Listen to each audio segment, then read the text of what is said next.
First, you must realize that you have no idea before you can know the idea. We scan across all the frequencies if we want to learn anything new.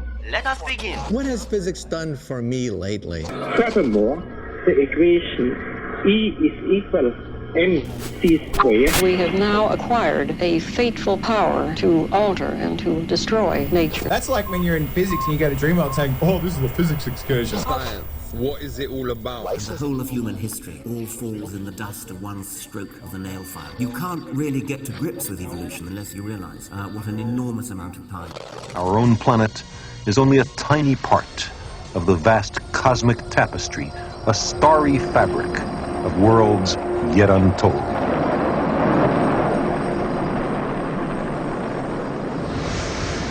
You tune in to what can only be described as the best radio station on this blue dot we call Earth. It is, of course, 4ZZZ, your community broadcaster. Be it on your conventional wireless radio by tuning into the classic frequency of 102.1 FM, digital devices such as DAB or smart speaker, listening via the Community Radio Plus app, or streaming us live from our sensational website at 4zzz.org.au.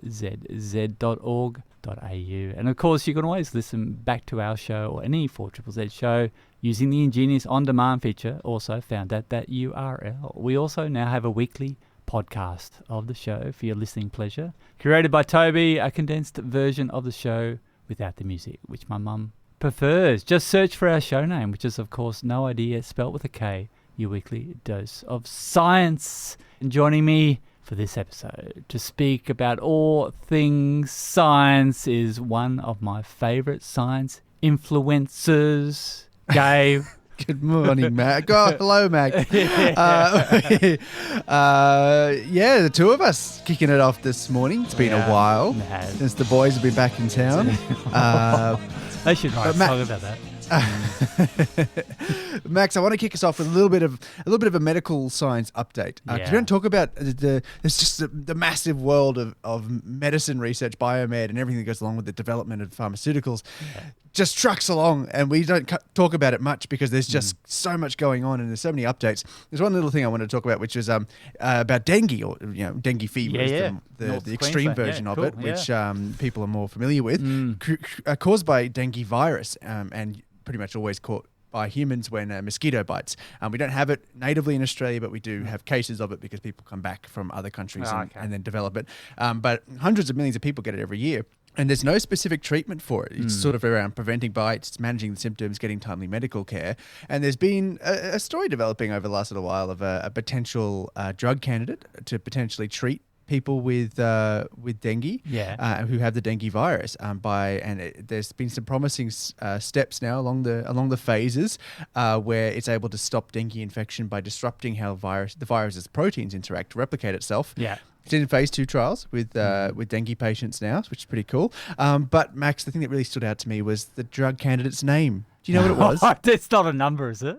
NITD 688, which just happens to be the show number that we're up to, Max. Show number 688. Who would have thought? No idea. Yeah. Who would have thought? And Max, on this 688th show of ours, I've got an update on what I think was our favourite science side quest of 2025. There's been a new paper out by some of the same researchers on alcohol consumption in chimpanzees. So we'll get into that. What do you got? I'm talking about a possible a drug candidate, like you were just saying, for treating Alzheimer's. So Fantastic. We'll see how that goes. We also have...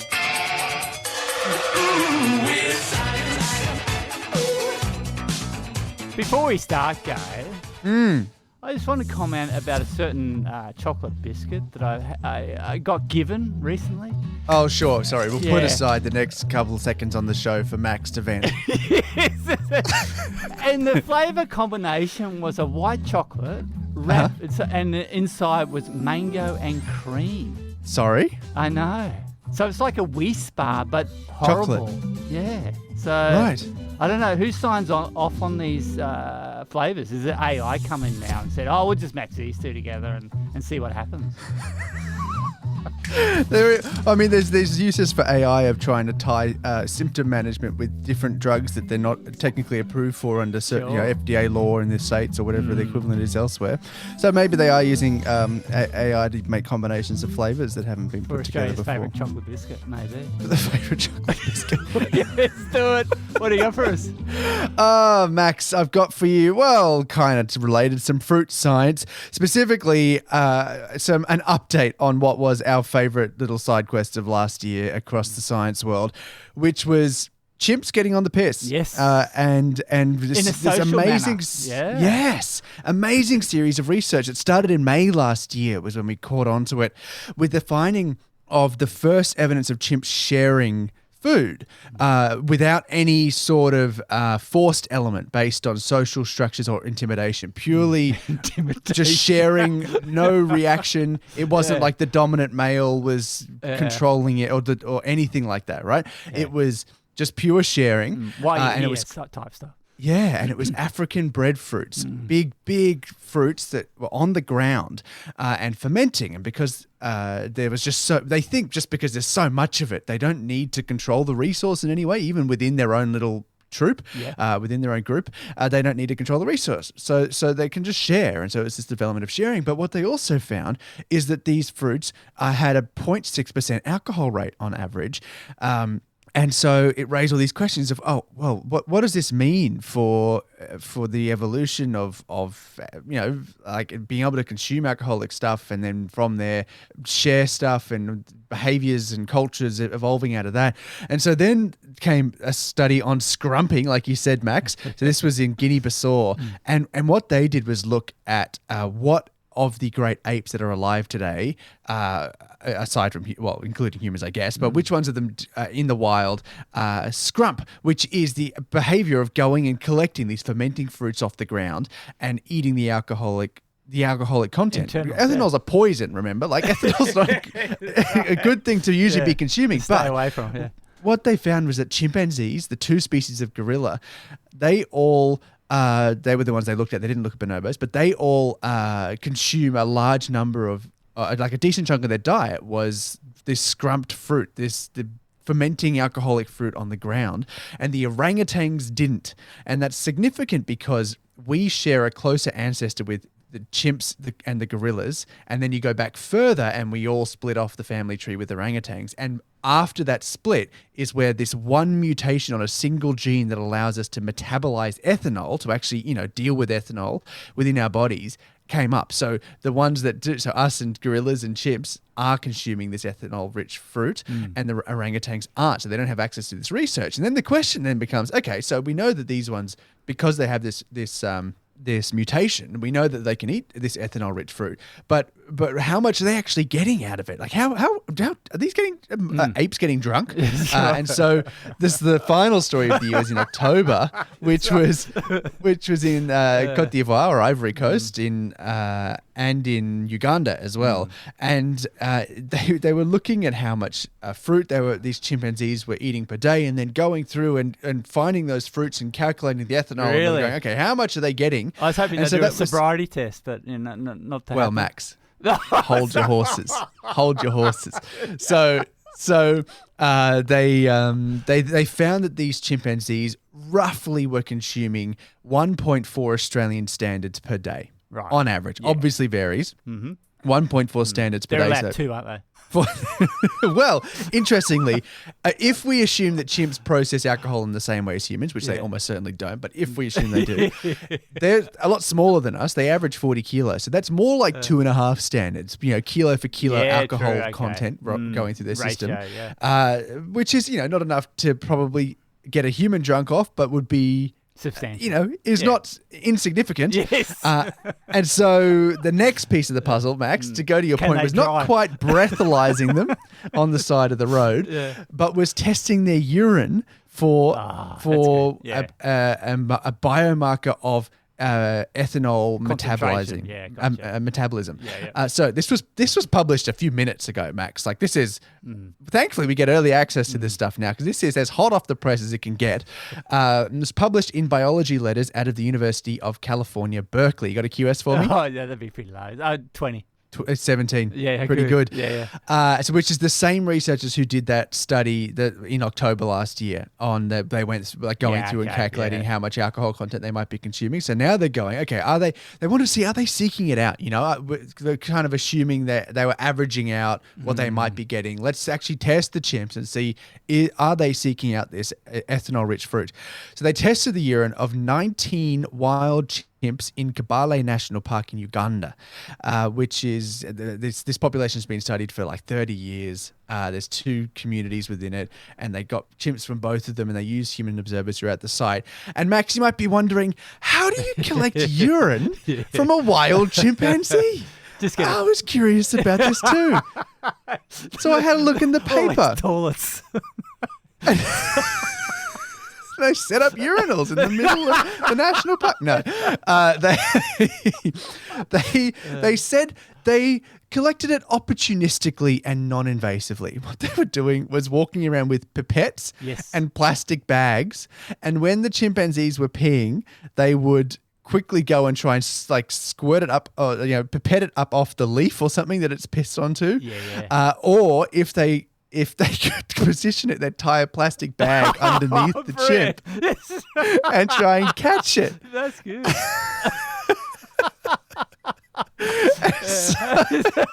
And good for them. They said it's quite predictable. You can tell when a chimpanzee is going to do. They seem to do it right as they're about to leave a site. So if they're showing signs they're about to leave, they would sort of rush over with a plastic bag and tie it underneath them, or get the pipettes out and go and get it off the leaves underneath.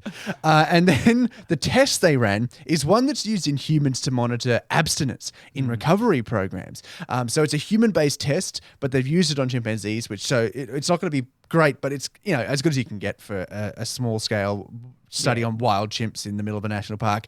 And it's looking for a byproduct called ethyl glucuronide, or ETG, which is what our bodies produce, I think, in the liver when the ethanol gets broken down. Right. So, or the alcohol. So if you're above a certain threshold, if it registers you, it indicates that your body's been that the body's been dealing with alcohol above just a background rate. Working over time, Yeah. So it indicates that it's the alcohol, or at least poison. Fruit that has pretty much, Max. That's what the liver's for. It's for depoisoning yourself. You sorted so it out. yes, that's where the alcohol goes. So while they were doing this study, the chimpanzees were pretty much exclusively eating African star apples, which were in fruit at the time. They go bonkers every 2 or 3 years, these trees, and the chimps just descend on them.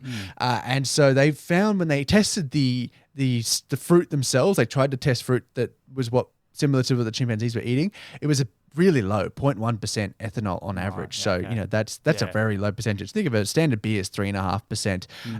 And so you'd need 10 kilos of this stuff to get 10 grams of ethanol, right? Like that's one standard drink. That's a lot. And they are eating kilos of this fruit, but it's still a lot. Despite that, they found that these chimpanzees do seem to be seeking out ethanol-rich fruits. So the sample, the concentrations of that byproduct were high enough to flag these little tests. They're just like little tests that show up lines, right? And if the lines are showing up, it shows it's either above or below this threshold it's looking for. So they found it hit that mark, which means they're seeking out ethanol-rich fruit. And that's significant for this whole idea of the drunken monkey hypothesis, Max, which is what all of this is based on. This idea that, like we said, ethanol's a poison. It happens when natural yeasts consume sugar in fruits, and they produce ethanol. And one of the reasons they probably produce ethanol is because it stops the yeast getting eaten, right? It's a deterrent. They don't want to get eaten by another animal. And so ripe fruits are more likely to have more sugar, which makes it more attractive if you want to eat them, to get sugar, get calories. But they're also then more likely to have ethanol because the yeasts have been developing and have more sugar to consume. So there's an evolutionary advantage to being able to deal with ethanol in your body so you can access this resource, get this fruit. And that's something that, like I said, we have, chimps have, gorillas have, but those orangutans slightly further back on our family tree don't have. And then it leads to all this stuff of, well, if we suddenly got this single gene mutation that lets us consume ethanol, and then we all start accessing this research. Now we've seen chimpanzees sharing without any sort of forced behavior for the first time. Maybe this is sort of unlocked this ability to access this massive resource, and because it's so much food you can share, and because there's so much sharing, it leads to all these cultures around sharing and food and community around this sharing of food, and potentially even cultures around alcohol consumption and drinking, and to the negative side of it, the byproduct of alcohol addictions as well coming out of this as well. So a huge amazing train of research that we've been following, and this latest thing has confirmed that these chimps are definitely seeking out ethanol-rich fruits, which means they might not be going for the alcohol itself; it's very low levels, but they are seeking out the fruit that has high ethanol, probably because it's more sugar-rich, it's more ripe, it's nicer you get more calories out of it, it tastes nicer. And there are a lot of limitations in this study because it is a field study on wild chimpanzees. Very small sample size. Right. They couldn't get enough of the high threshold kits for the urine testing, so about half of the tests were on a lower threshold, which wasn't ideal because that's just what they could get. Yeah. It's a test for humans, not for chimps. We're assuming that there's similar behaviors there. We know that the chimps are building up the alcohol slowly throughout the day as they're feeding or throughout a long period of time, whereas humans, which this test is built for, are consuming alcohol in shorter bursts. There's all sorts of limitations with this, but they did see in almost all of the chimpanzees they tested, there was flagging that they're seeking out fruit high in ethanol. So it's yet more evidence behind this drunken monkey hypothesis. Yeah. It was pretty predictable though, wasn't it, when you think about it? Pretty good. Yeah. So we'll keep following this and see what they get up to next. The iPad generation, criticisms there. Gen Alpha. They found that babies and toddlers exposed to television or video viewing may be more likely to exhibit atypical sensory behaviors, like being disengaged, disinterested in activities, seeking more intense stimulation in the environment. A lot of these things that we think of over the airwaves. We have a small little base. They're coming to get you, Gabe. They are coming to get me. But no, all those iPad kids. They found your lair. They want their iPads back. Yeah. I had to move house after that, Max. to Melbourne. You're tuning into 4ZZZ, and the show is No Idea with me, Max Work Gabe. We've got part 2 of this.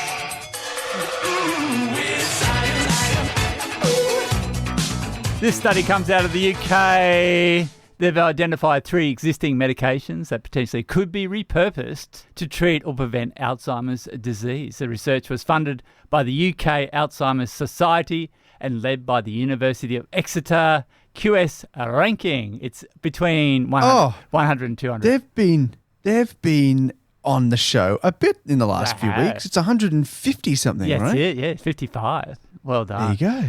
Dementia is the 7th leading cause of death worldwide. Deaths are projected to at least triple by 2050 due to an aging population.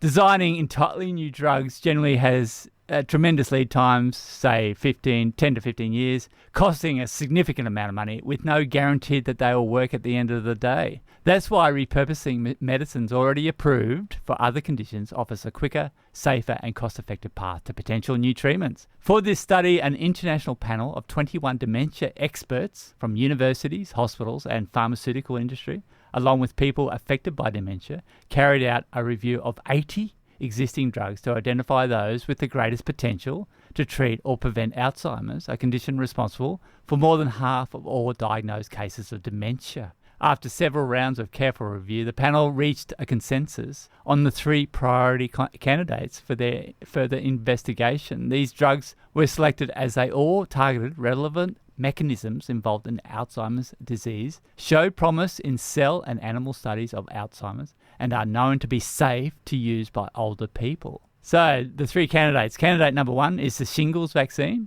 called Zostafax.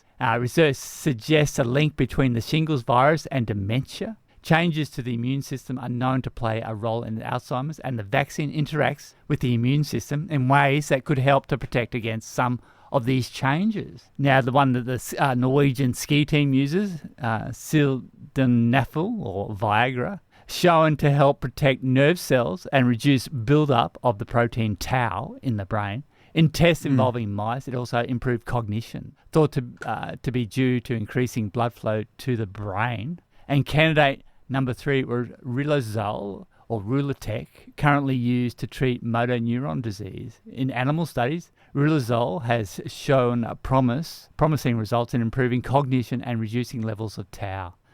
Of these 3 treatments, the shingles vaccine was found to be the most promising, particularly as it requires a maximum of 2 doses and has a strong safety record. Previous studies show people who had the jab could be 16% less likely to develop dementia. The experts recommended that these drugs now be tested in clinical trials to understand their benefits for people with risk of getting Alzheimer's disease. Yeah, the big next step. The big next step. But again, another one of these instances of existing medications being tested in new ways. Yeah, it's a good idea, isn't it? New diseases. Yeah. If you want to drill down further, the research has been published in Alzheimer's Research and Therapy. Good stuff. There was a story earlier this year, Max, that we actually early this month, that I had written up on Alzheimer's as well, and the link to air pollution. So if we get time later on in this show, we might try and jump into that as a bit of a follow-up. But there's been some big research coming out into Alzheimer's disease recently, and great to see that some of it's looking into this potential of repurposing existing medications to not treat fully, but at least reduce the risk in certain people and try and curve those numbers down a bit, because like you said, Max, it's just shocking numbers of people who succumb to Alzheimer's every year, and projected to double and then triple in the next few I'll decades. be next, Gabe, don't worry. So. Max. So you tuned into 4ZZZ and the show with No Idea with me, Max. We've got Issy in the room. Hello. We've got Gabe. Hello. Our friendly neighbourhood marine scientist is not with us today. So we thought we'd do a bit of a rebroadcast from what they did last year on the 16th of July, talking about some guppies. So it needs an intro like this. Do you know what tuna is? Fish. It's fish! Thank God someone's working on this. I don't know what I'd do without it. Fish are friends, not food. Great start. Gabe, what does the cat say? Yeah. Max, what does the chicken say? Cluck, cluck. And Izzy, what does a shark say?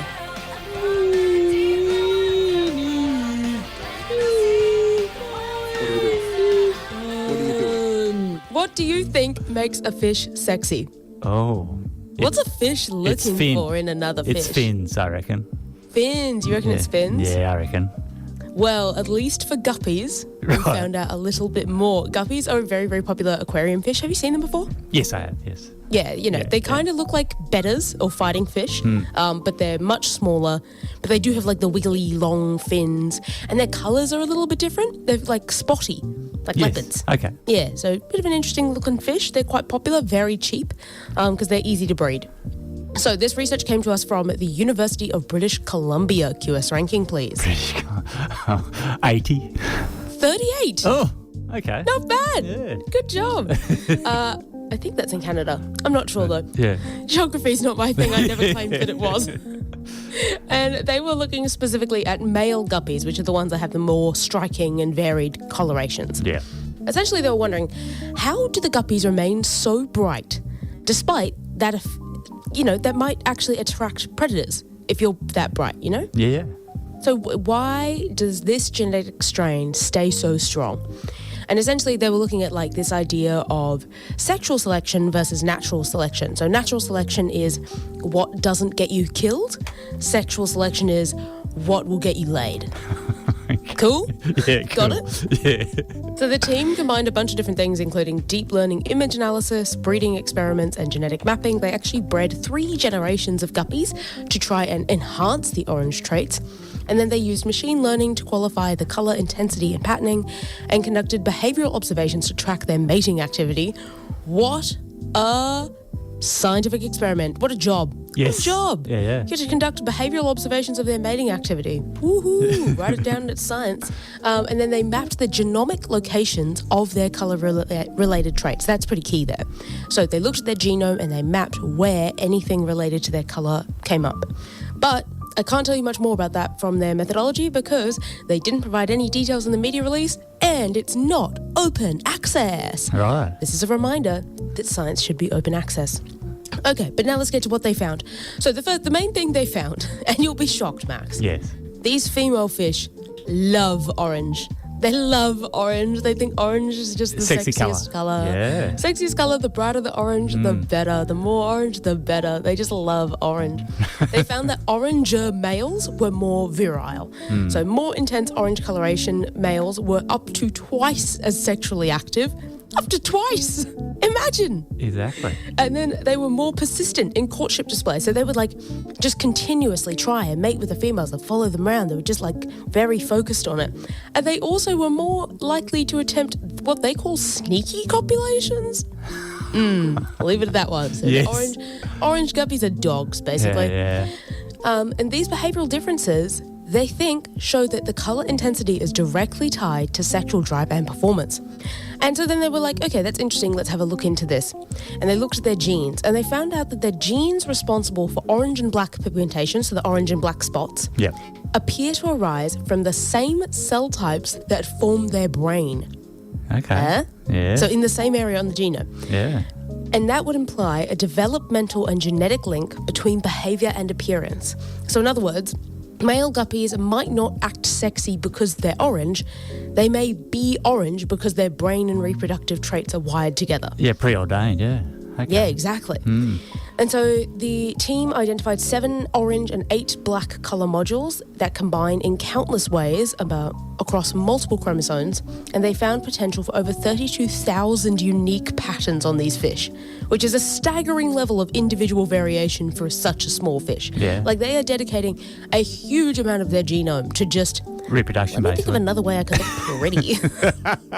Like crazy. So yeah, it's evolutionarily valuable to them to have these sort of like wide variation and strength of colours because it offers them resilience to environmental changes, disease, shifting predator-prey dynamics, but also clearly what they found out here, the preferences of the females and getting laid. Yeah, so it's an interesting model for studying diversity because this is exactly a trade-off between the getting killed by a predator because you're brightly coloured and everyone can see you, and getting laid. Like they have reproduced because they've gotten super bright, and to them that's a good trade-off. That works for them. It works for this species. Cool. So yeah, orange, brightly coloured guppies are sexy, and it's not just because they're orange. They're orange because they're sexy. How was your journey here, eventful? Yeah. 4ZZZ. Wicked Radio. Yeah. That was my first thing for the Triple Z. How cool is that? Nice. You tune into 4ZZZ and the show is No Idea with me, Max. We got Gabe. We got Peta. We got Issy. Nope. No Peta. Hit us up, Gabe.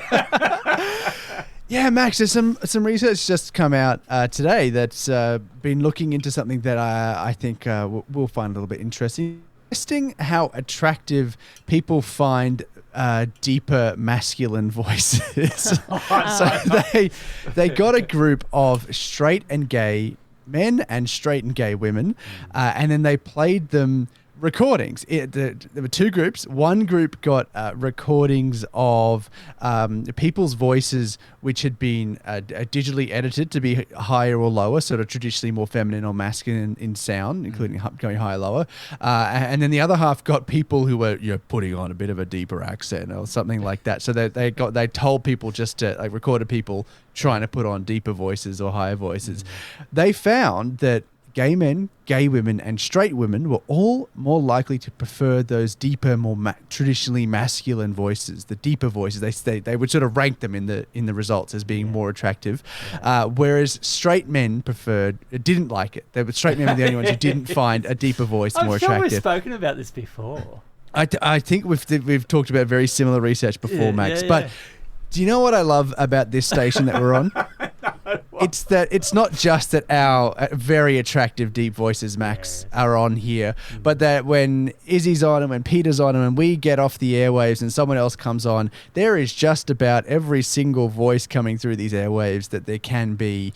Then there's something for everyone to find, hopefully not just attractive, but also interesting and engaging and reflective of what's going on in and around Brisbane and the surrounds, everywhere that 4ZZZ broadcasts. And all of those voices that we get on air, we're all volunteer when we're sitting in these chairs, putting out this stuff. And the reason that we've got, the reason we can broadcast out on 102.1 FM and on websites and on Community Radio Plus apps, and the reason we can get podcasts done up and all that sort of stuff is because we have volunteers powering it, and just a smell of an oily rag budget to make it all go on behind the scenes and make sure we have microphones in front of our faces and have airwaves go out on, and that is pretty solidly backed by subscribers to 4ZZZ. Without subscribers to 4ZZZ, we don't come out on the airwaves, and they've kept us on air for years and years and years, and hopefully people who are listening, if you're listening now and you're not a subscriber, you can check it out at 4ZZZ.org.au/support and have a look at the options to keeping us on the airwaves for many years to come. And Issy, there's a prize as well. It's about to wrap up for the month of February. I better rack up how you subscribe first. Before you come in the club, you got to do the cover fee. Thank you. So, you go to the 4ZZZ website at 4ZZZ.org.au/support. You can, if you're under 18, it's $25. You can subscribe your pet for $25. Concession $40. Full subscription for the year is $80. A passionate subscriber is $140, or a super sub $500. Get your name written downstairs. And there's a monthly prize for Feb. What do you got for us? Is White Lies Brewing is happy to sponsor 3 mixed cases of White Lies beer and a $50 Yeasty Boys pizza voucher for our 18 plus subscribers. So they're based in 17 Miles Rocks, and they'll take care of you for all sorts of yummy February treats. So that is wrapping up shortly, and then we've got a new prize that there's a little spoiler here for, but I'm very excited. Yeah, so what is it? No, I can't tell you, Max. Next week. It's been embargoed. Yes, it has been embargoed, so I'm going to be a good announcer. Fair enough. So take your warm inner glow and head over to 4ZZZ.org.au and go in the running for this. 3 physicists at the Technical University of Denmark, they have ranked the types of paper that are most likely to cause a paper cut. Oh, shut up. Really? Yeah. You tune into 4ZZZ. The show's No Idea with me, Max. We've got Issy, we've got Maximillian, we've got Gabe, and we've got a new MotoRap theme for this week. New intro for 2026. New season, new regs, new intro. Buckle in, because this is the new intro. It makes us very professional. Get ready. Single press overtake, stay in scenario 7. You push me up the track, I think you have to leave a space. All the time you have to leave a space. Come on. Get it, kiddo, get it. Woo! Yeah, you don't need to tell me that. Max, we're in this together, mate. Head down, come on. Yes! Great job, guys. That was hard work. Oh, that was hard work. F1. Only 11 days left before. 11 days left. That's crazy. Gabe and Issy will be there reporting. From the paddock. Which would be good. The paddock. Get some interviews. See how you go. Will it be a McLaren 1-2, I'm thinking? Oscar Piastri. Top step. Is that your read from pre-season testing? We all know Ferrari's going to win it with Sir Lewis Hamilton this year, the first race of the year. After watching them in Bahrain and how they got off the line pretty quickly, passing everyone, even though he was at the back of the field. So it'll suit. I mean, they're saying Melbourne's not a very good circuit for harvesting energy because of the long straights and so forth. Where Bahrain's quite an indicative circuit for the way the engines are set up with the electric battery. So, go. I thought I might just quickly run through some of the key changes from last season to this season on the cars, which is because it's huge. It's a whole regulation change, and it's a big one at that. So, I mean, probably the biggest thing you'll notice is that the cars look different. In particular, they're smaller. They're about 20 centimeters shorter and 10 centimeters narrower, and they're about 30 kilograms lighter. And the tires are also a lot slimmer, which I think is what gives them the slim down look. In particular, the slimmer tires. So yeah, big change in the in the shape, so they're a bit smaller, which should hopefully lead to a bit easier to get around other cars because there's less of them in the way. They've reduced the amount of downforce that's on them, particularly by getting rid of a lot of the stuff on the ground of the car. On that the was floor, the big yeah. on the Underneath, floor, exactly, yeah. which was a big focus of the previous iteration of Formula One cars, and led to all of that porpoising and scraping on the ground and lots of competition for what's going on under the car. So they've smoothed out a lot of that in the regulations, and now it's a lot about the battery, because the battery is now about roughly 50% of the power output of the car alongside the internal combustion engine, which is about 3 times higher than it was previously, nearly 3 times higher. And so adding together, they're a bit more powerful than they were in total if everything's going full pelt, 710 kilowatts last in 2022 versus 750 kilowatts in the 2026 regulations.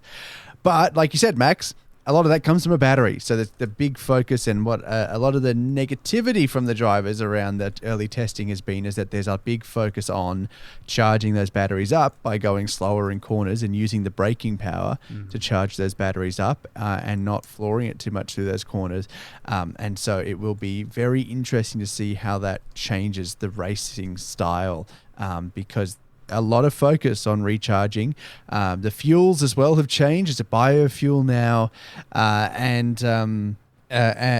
the cars look a bit different in their wings, because the front wings have changed a bit, and the back wings, they've gotten rid of what we call DRS, drag reduction system, where they used to, when they're within 1 second on a selected straight, they're allowed to open that wing. It was effectively an air brake for most of the race, and then they were allowed to take it off on certain straights to help them get past cars that were carving through and chopping up the air in front of them, and ruining all that ground effect and downforce and stuff that they needed. So that's the other big change, those wings. So they've gotten rid of that drag reduction system, and they've replaced it with active aerodynamics that they're allowed to put a bit in now, so that all of the cars can constantly be running flaps that go open and close on the front and back, that have regulations, Max. But one of the key bits from Bahrain testing since our last show was that Ferrari, those beautiful red cars, read the rules very carefully and realized that you can make the back wing not just open but also flip around. 180 so degrees. they debuted that, and we'll see if it actually does lead to any big benefit to them. But very interesting, because they can now flip that back wing upside down and sort of change the amount of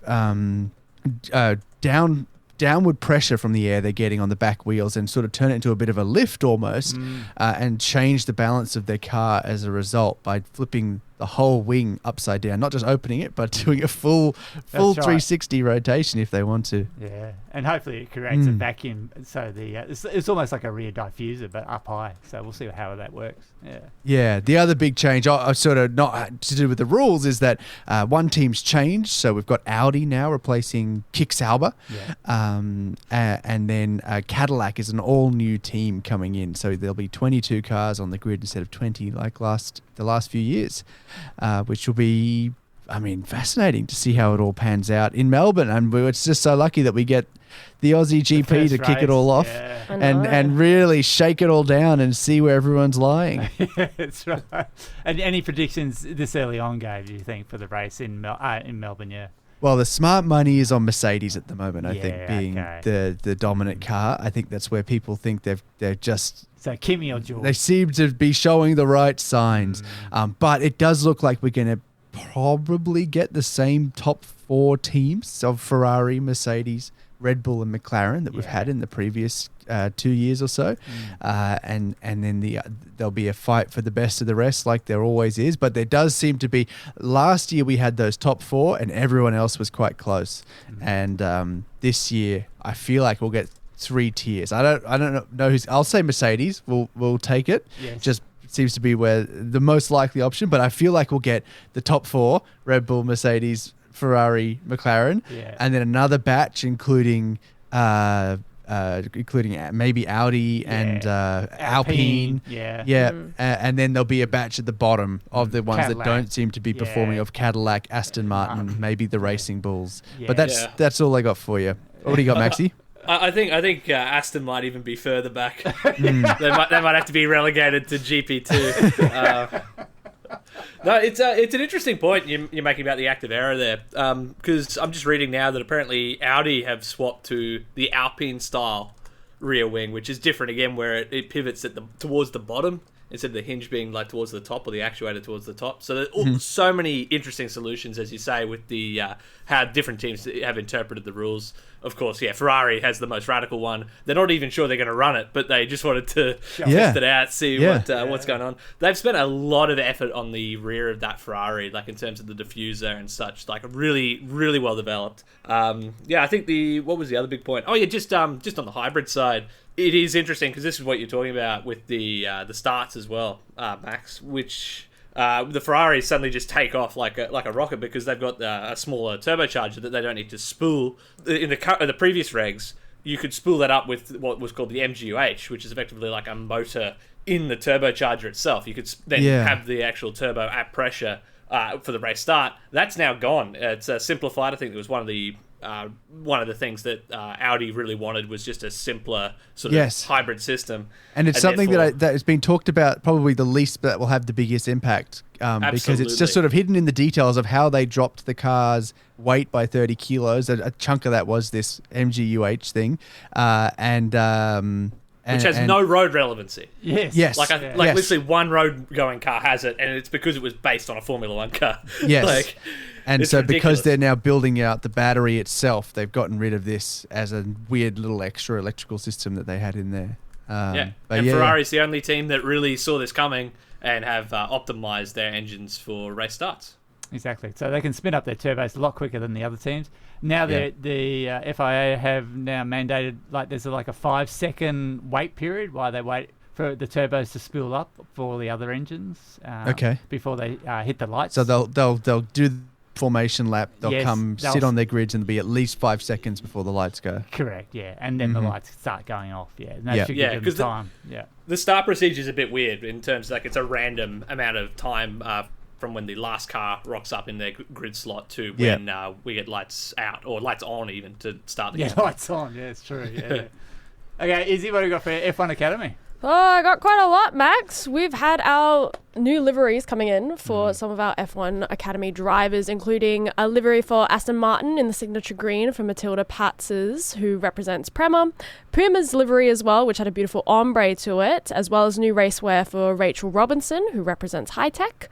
And McLaren has also revealed Ella Lloyd and Ella Stevens, who are representing Royden Motorsport, and it does have a similar design to the reigning Formula One Constructors' Championship challenger, the MCL 40, so I'm not sure if they're trying to manifest some of the energy from last year into our Formula One Academy girls for the Ellas. But I've also got some good news as well. There's a familiar face making a permanent debut role in F1 Academy, which is Megan Bruce from the United Kingdom.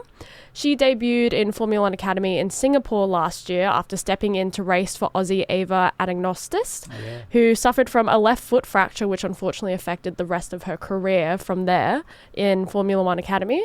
She started her racing career in 2023 and continues to represent Tag Her, which is the series' official timekeeper and timepiece. So we've got plenty more liveries to come out, but Formula One Academy doesn't race until China this year, so they've got plenty of time as they kind of skip over the Australian Grand Prix, unfortunately. So fingers crossed. I'm hoping if I'm going to be on the paddock, I might see some Formula One Academy drivers, but that is very much fingers crossed, toes crossed as well. They probably will be there. They probably will be. I'm hoping to see some of our Aussies as well, but we'll find out when we get there. Because Adrian Newey came out and said Aston Martin will be ready by China, so I don't expect much. Yeah. Or was that Honda? Speaking of the Oz GP, the corner they're naming after Hannah Schmitz and Laura Muller. That's turn 6, yeah? Yeah. So turn 6. We called In Her Corner, Yeah, and then that's a collaboration with Engineers Australia, I believe. Cool. Highlighting the role of women behind the scenes as well. Sick. I also want to just jump in real quick. There's been some discussions online. Albert Park is set to close. It's already closed.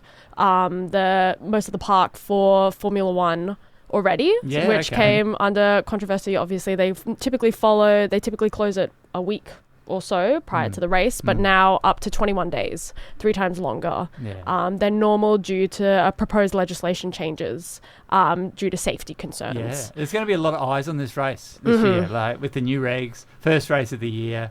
Yeah, interesting. Okay, Supercars happened on the weekend. It was round 1 and it happened in Sydney. And this year there's another team joining the fold. It's Toyota. And so now you got Ford Mustang versus Chevrolet Camaro versus Toyota Supra. And 3 races were held, one on Friday, one on Saturday, one on Sunday. Race 1 saw Brock Feeney driving a Red Bull Ford. They've changed over to Ford since F1 team has changed over to Ford as well with their engine. Race 2 was won by Anton De Pasquale driving a DeWalt Racing Camaro. And Sunday's race 3 was once again won by Brock Feeney. Brock's 2 wins means he heads the 2026 Supercar Championship on 259 points. Matthew Payne must have rated pretty well because he's also on 259 points, even though he didn't win a race. And Cam Walters is third with 238 points. And interestingly, the 3 drivers are all driving Ford Mustangs.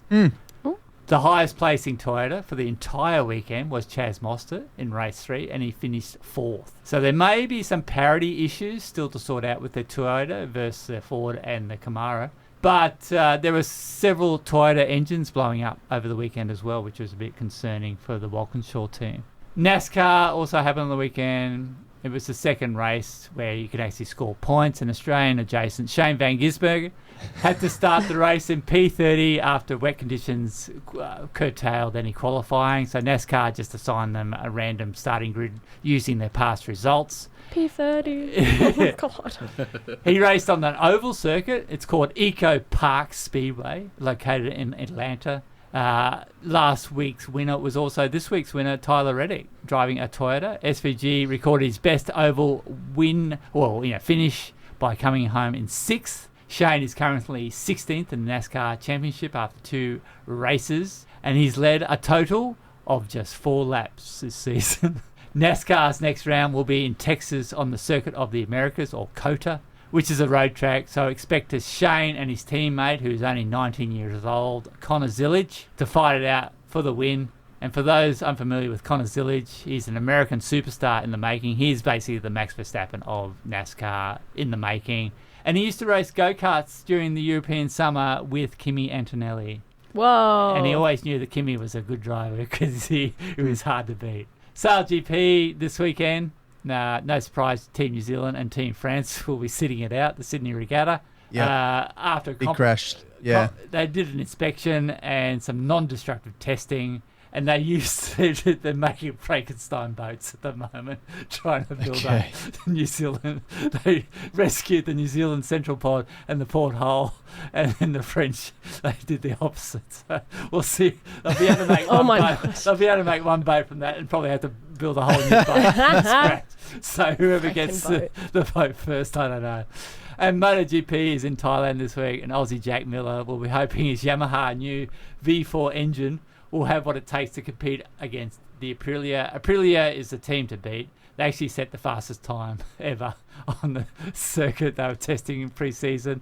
Ducati was second, and estimates have it that the Yamaha is at least 1 second down to the Aprilia per lap. So that's going to be 40 seconds down Jack Miller by the end of the race. And RIP, you texted me about this, didn't you, Gabe, about Phillip Island? Phillip Island, 2026, if you want to see a MotoGP race happening at Phillip Island down in Victoria.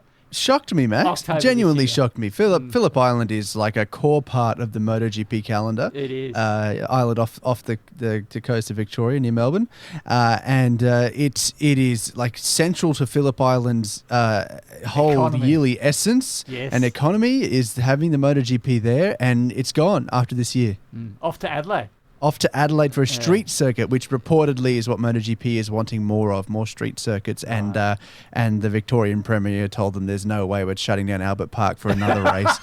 So maybe they could do it in the lead up, when they blocked it off with the Formula 1 race. Well, make it a support event. I'm sure they'll love that. Yeah. Anyway, like you said, Max, there's a huge week and a half coming up for racing. It's MotoGP and SailGP this weekend with the supercars and the F1 cars all in Melbourne for the following weekend. And then the F1 Academy will take us into race 1 in mid-March. Also, Drive to Survive this weekend. Friday. Oh. Does that mean we have to renew our Netflix subscription? I think it does. I think it does. Last point on F1, just speaking of circuit changes and such, we didn't talk about this last week, but Spa and Spain are going to start alternating. Yes, that's right. Yeah. Or, sorry, the circuit to Catalonia, specifically. Okay, cool. Interesting. Okay. Yeah, so... Yeah, it's weird. It's weird. Like, I feel like Spa is so iconic, like with Rouge into Radion and all that. That it's going to be weird having some seasons without. Years, seeing that. Anyway. No. Enough. I think it's enough. MotoRap for this week. Enjoy. It's lights out and away we go. F1. Job done. Yep, that's been MotoRap. Yeah, I'm sure someone on the text line would appreciate that short and sweet MotoRap. That's right, the new form MotoRap. Yeah. You tune into 4ZZZ. The show's No Idea, your weekly dose of science with some motorsport, which is always good. With me, Max. We've got Issy. What do you got for us, Gabe?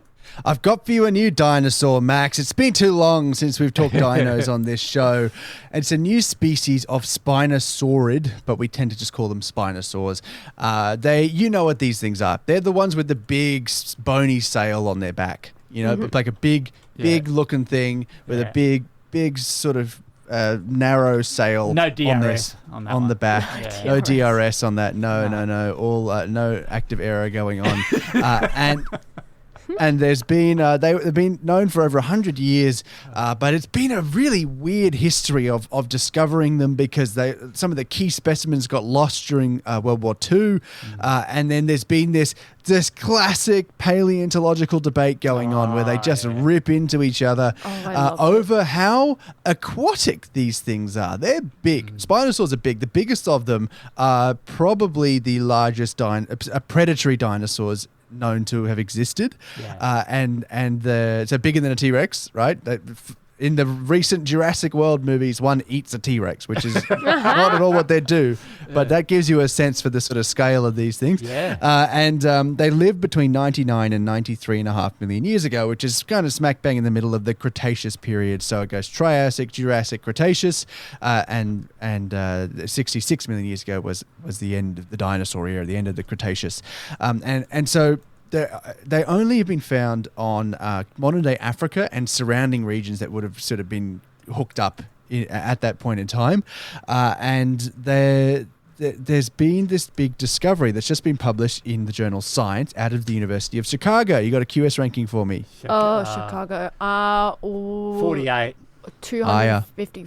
Oh, really? 13.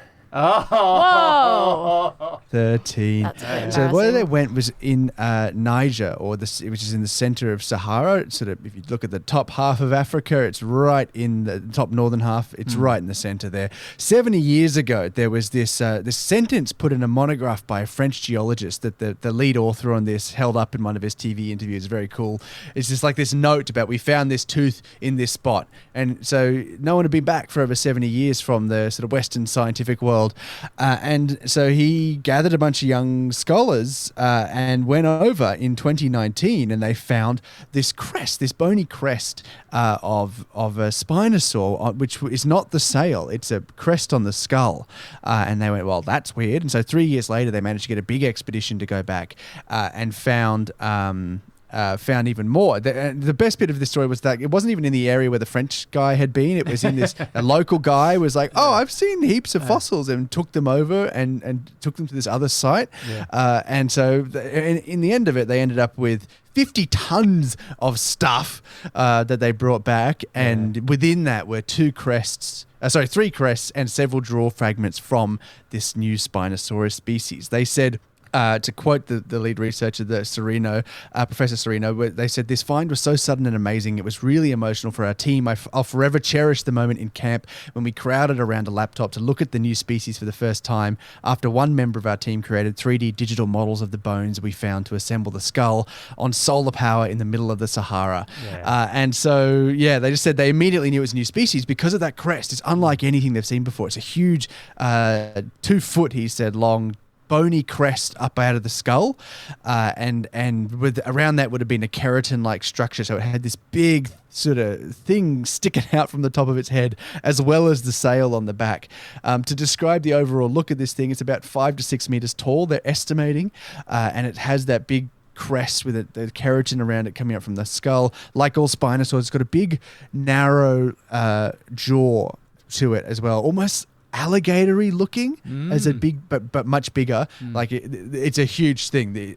When they're standing next to this model skull they've made, you can't hold it up. It's huge. It's a massive skull, and then it's got its own skull is a bit lower than other ones as well. Like it had other features that made it different to other known species. A very low snout, they're saying, like a lot of Spinosaurs, and particularly because of this crest, it's a very display-oriented animal. So really has a lot of this sort of stuff that's built in around more of the sexual selection side of evolution, the around potential exactly, like either sort of male on male type competition or female on female type competition, depending on what these specimens were, and or potentially Max, like a male to female or female to male attraction sort of thing going on.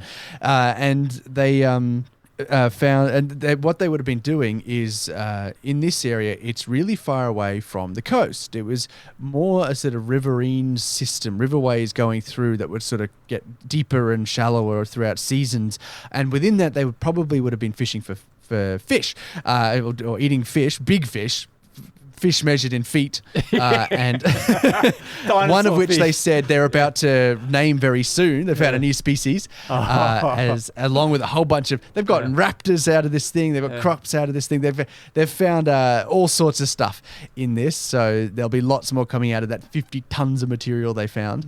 But yeah, the Spinosaurus. They've got these straight teeth, different to the hooked tooth of something like a Tyrannosaurus, and they lock in together.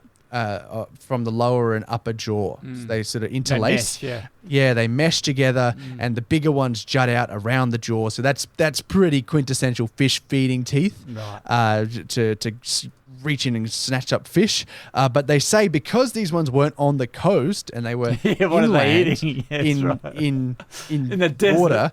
Well, modern day desert. At that time, it would have been riverways.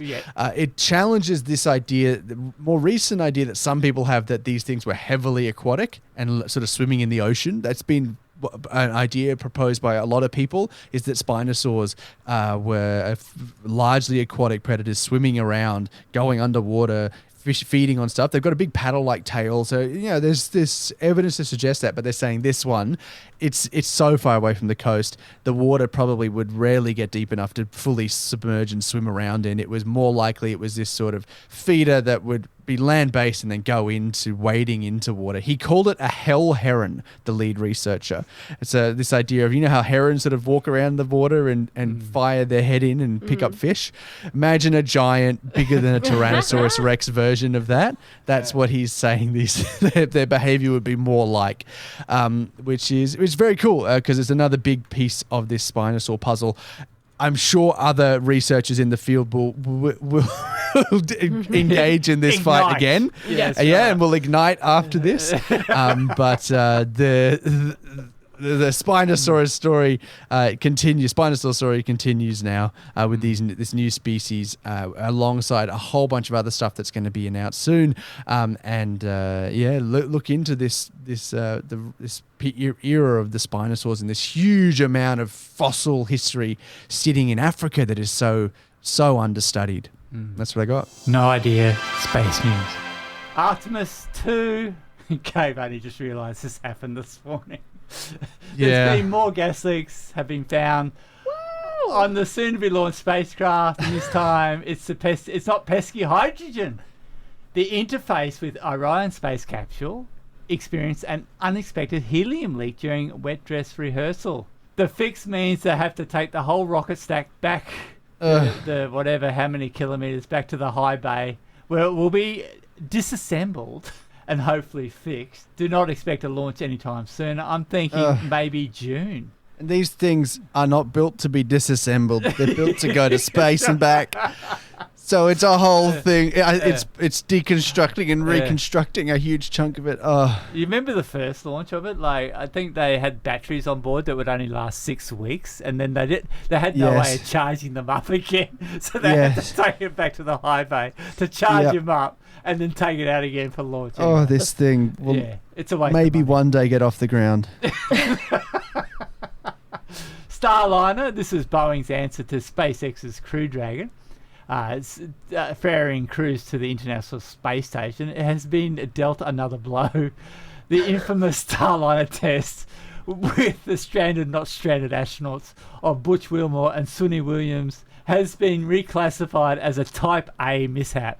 It did, yeah. And the head of NASA came out and was pretty strong about it on Boeing and NASA's side. Yeah, you don't want a Type A certification on a space flight. Because that means that death is imminent for anyone on board. So NASA's assessment paints a very dark picture of what happened and probably signals the final blow for Starliner to ever to be certified for human flight. And with only like 4 years to go before the ISS is decommissioned, the spacecraft will probably see out its days as, at best, freighting stuff to the International Space Station. Non-humans. Perseverance has been given a new superpower. This is the rover that's on Mars, been in the Jezero crater. It now possesses its own onboard GPS system. It's called Mars Global Localization, or MGL. And after rigorous testing, the system is now live with an accuracy of 25 centimetres, which is pretty cool. Perseverance's autonomous navigation capabilities have become so effective at detecting and steering around obstacles that its driving range has been limited less by hazard avoidance and more by uncertainty about its precise location. Now this has changed with the adoption of the MGL GPS system, and it will allow rover 2020 to roam freely across the Jezero crater, roaming further without the need for human intervention every day. So, yeah. And now with AI mapping out its route, where it's going to go, probably doesn't need any human intervention. It's pretty cool. Pretty amazing. Yeah. And amazing that it's still running so well, this little Perseverance rover. Despite its sample return mission being abandoned, and it's just left little tubes of dirt all over the place. But other than that, it's done some pretty incredible stuff. And Mini Chopper, we don't have that anymore, unfortunately. And Ingenuity's gone. Yeah. What happened to the X-37A? Well, we don't talk about that. Asking the big questions. Yeah, there's just a red dot on my head as I you tuned into 4ZZZ, and the show is No Idea with me, Max. Okay, what do you got for us, Issy? We've been getting texts in. Apologies to the text line for neglecting you this show. So thank you for everyone who's texted in. Anthony texted, come on, you can't leave us hanging. What are the 3 paper cut danger types? And I think they're referring to our little sting. I'll play the sting. And then we can... 3 physicists at the Technical University of Denmark, they have ranked the types of paper that are most likely to cause a paper cut. Oh, shut up. Really? Yeah. So, oh my gosh. And I'm now reading through, I think we need to replay this because they used a ballistic gelatin as a stand-in for a human finger, which I completely forgot. But it seemed like they were... the biggest one was the dot matrix paper, which is something that's rarely used now. So basically, the thinner the paper, the more likely you are to get a paper cut. Yes. But I think it was that tissue, that type of like thin pulpy style paper, and magazine as well. Magazine paper. Magazine paper, yeah. Because okay. they tested it on card and photo paper as well, but those have that slight gloss to them, so they're less likely to cut you. But they've said it was like a Goldilocks zone where it comes to too thin but also too thick. So that is kind of your areas to look out for. We also had a text from Zach as well, which was about dinosaurs, and I'm so sorry about the pronunciation. There is a Spinosaurus, Spinosaur, yeah. Spinosaur, given the species name Irritator, Challengeria, because of how annoying it was to work with, being damaged by collectors and such. So, of course, have to fact check this. No offense, Zach. But it is true. It was giving Irritator due to the feeling of paleontologists who found the skull had been heavily damaged and altered by collectors. I also found it interesting its species name was a homage to the fictional character Professor Challenger from Sherlock Holmes as well. So a little bit of fun in your science. Paleontologists are just having a trip, aren't they? They're just out here naming it irritating Sherlock Holmes villain. Literally, like the Wikipedia, the top name is Irritator. And then it has a controversy section as well, just in case you wanted to have a little scroll on your lunch break. Yeah. And Gabe, guess what? All of this is from 2023. Amazing. So, yeah, enjoy that. Sign us out, Gabe. We've got time for you. This paper cut free show was brought to you thanks to all of the subscribers to 4ZZZ. You can join them at 4ZZZ.org.au, which is also where you can listen back to the full recording of this show with all the music and a bunch of our previous shows. The condensed version is available wherever you get your podcasts. Search up No Idea 4ZZZ. That's No with a K for No Idea 4ZZZ. And we're on socials with that name too, No Idea 4ZZZ. If you want to watch us back with some little clips from the show. Thanks to Toby for editing up the podcast. Thanks to you, Max and Issy, for your stories this week. We'll be back in your ears same time next week. Between now and then, try not to irritate a paleontologist. Don't wait up for the Artemis 2 launch. And just to be safe, don't let a chimpanzee get access to your bar tab. And we'll speak to you next week. See ya. See ya. I'm a goddamn marvel of modern science.